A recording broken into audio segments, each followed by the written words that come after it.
A recent survey found that drivers generally feel or say that EVs are less reliable than combustion engines, despite having fewer interconnected and moving parts. Agree or disagree? That's what the general consensus is. And then topspeed.com says that some EV models definitely fail to deliver in terms of range, price, and features. So I've got a handful of EVs that you should avoid buying, and my hand to God, I've got one of these, so I'm feeling pretty stupid right now. Let's begin. Kicking off with the Mazda MX30. It is low on everything from range, 100 miles, to price, which is around 35 grand. The price is good, the range not so much.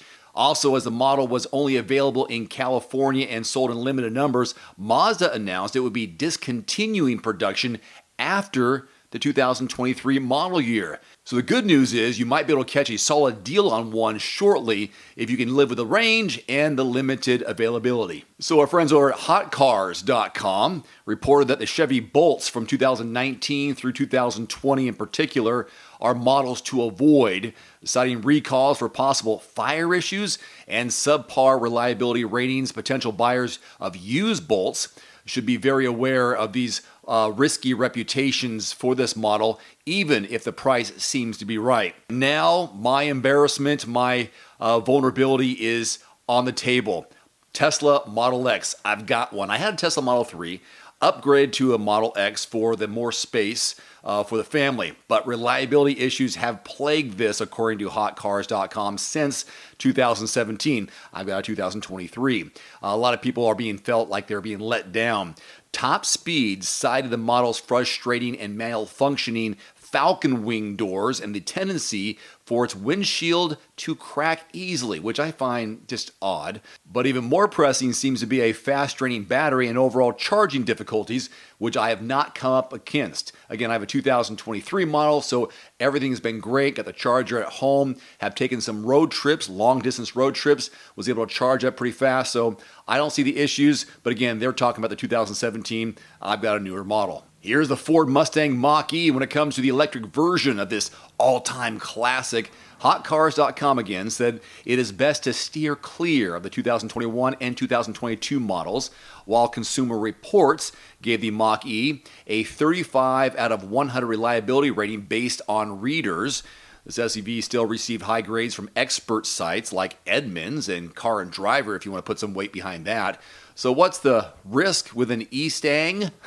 A tendency for models to shut down from the battery overheating, as well as starting issues. This according to Top Speed. Struggling to keep in line with the competitors, one of the originals, the Leaf, comes with a great price. The 2023 model, in fact, just over 28 grand, minus the federal EV tax credit, but only so-so performance.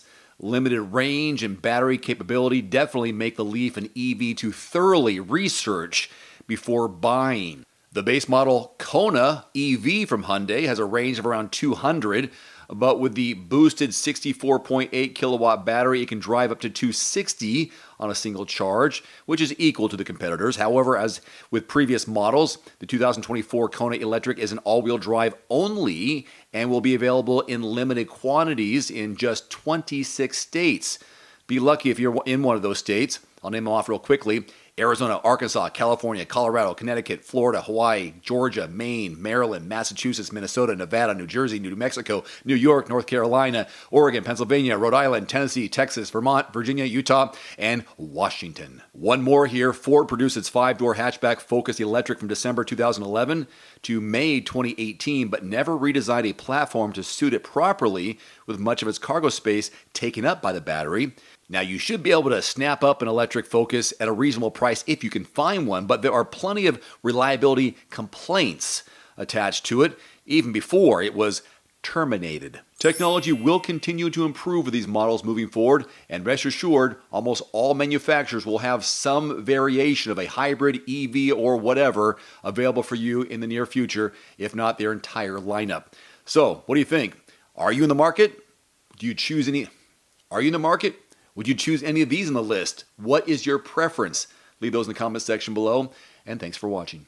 Today's video is brought to you by the Cold Plunge. Use discount code DAVE150 at checkout at thecoldplunge.com. Immediately save $150 off your purchase. That's DAVE150 at thecoldplunge.com. There's also a link below this video. One final note, if you are in the market for a new vehicle soon, great. Connect with your local dealership and price and test drive at least 3 different vehicles. A vehicle's strengths and weaknesses can only be discovered when you are behind the wheel. My reviews can be good, but you need to test drive these yourself. Visit quotes.everymandriver.com, select the make, model, and your zip code, and you'll get invoice pricing in your area on those vehicles. Shop smarter with price quotes at quotes.everymandriver.com.